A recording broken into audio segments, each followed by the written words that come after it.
Hello, I'm Jeff.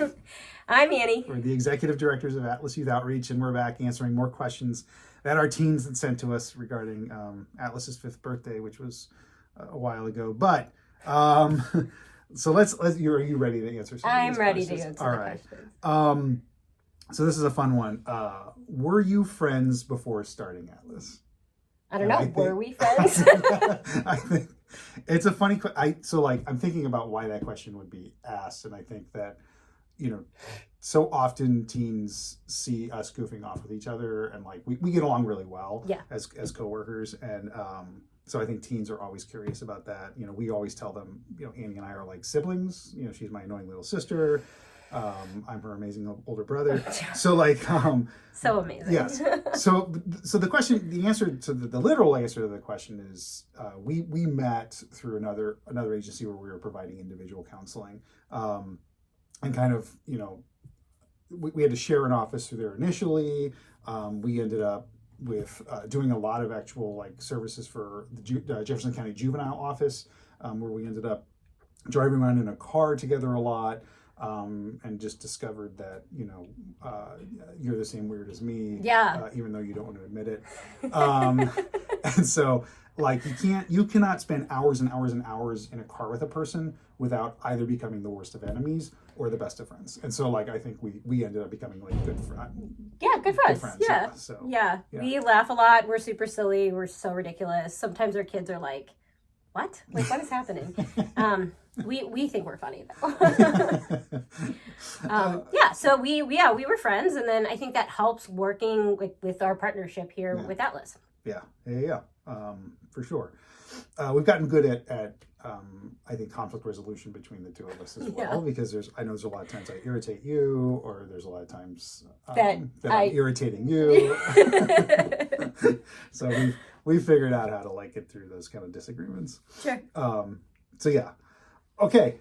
Here's a challenge for you, Annie. If you could put the message or mission of Atlas in 10 words, what would it be? This is hard because I feel like we have so many things and so many words to describe Atlas. But I guess I'm going to try to do this in 10 words. Probably not going to happen. But a safe place for teenagers. I have to be careful because I'll start doing syllables instead of words. And then it's all off. So a safe place for teenagers to grow, connect, learn, heal. I'm probably getting really close to 10. Just to learn and grow in their mental health, in their emotional and social well-being. That's our main goal. We just want a safe place for teens to just let them be them, and help them a little bit along the way, guide them in the right direction. But this is their journey. We're just lucky enough to be a part of it. Yeah, fortunate enough to that they want us to be a part of that sometimes. So I was thinking about this question, and what stood out to me was that the question asked the message or mission. So I was going back for me to message. Yeah. And if I'm thinking about the message of Atlas, I'm thinking about talking directly to the teenagers who come to our program. Mm-hmm. And to me, the simple message of Atlas is you're important. That's it. You're important. Yeah. And that's what we want every teenager to come through our program to feel, is that they are worthy of bettering themselves. They are worthy of attention. They are worthy of love. They are worthy of all of those things. Absolutely.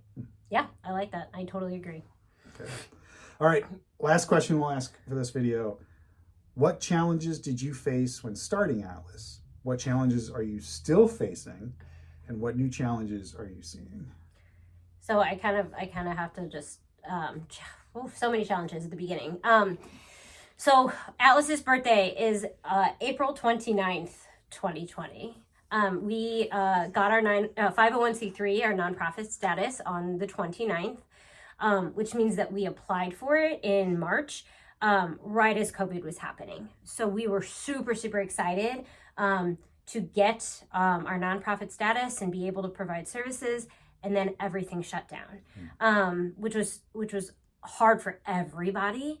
And then for us, as this tiny little organization whose sole purpose was to gather teens together and provide mental health, it was impossible at that point. So that was the biggest challenge, is seeing if we could do services. And we did. We actually tried to do like virtual groups. But I think at that point, everybody, especially our teens, were so oversaturated with virtual everything, virtual school, virtual appointments, that it just wasn't working. And we knew that, and we kind of had to just take a break at that point. So that, I think, was our biggest challenge. And then also just building who we are, getting our name out there, meeting with people, networking, which has been really awesome to do. I really have loved meeting new people and getting to know other services that exist in our community. Those are my thoughts. Yeah, I think like the challenges of starting were just, we know our clinical work. We know how to do counseling.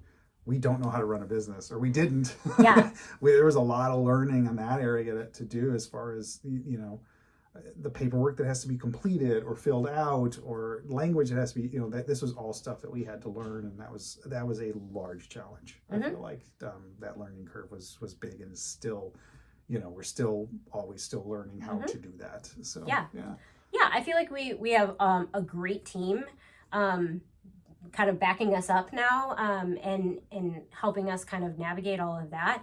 And I would say, like, we've accomplished so much. Like we said in our last video, we've accomplished so much, and we have big dreams for a lot more. So I would say just our challenges is just growing, getting to a point where we can have a bigger space, a bigger office, and provide and offer more services that we want to do. Yeah, absolutely. I'm trying to think about like what are we still facing? I think that you covered it pretty well there. I think the other side of it too is, and this is going to be always something that we'll be facing, is that like teens are changing. They're constantly evolving and changing. Your teenagers from 10 years ago are not today. So like keeping up with that and understanding their world and the challenges they face in their world is a challenge we also are always going to have. Absolutely. So just making sure we're staying on top of that. But I think one of the things that I feel like we do well is we meet the teens where they are. And if we don't understand something or we don't know, we ask them. Yeah. They are the expert in their own lives. And so if we don't know what it feels like to be a teenager now, we ask. Oh, we ask. We so want to many hear questions. it. We learn so much from them. Oh, so much. Probably too much. Yeah.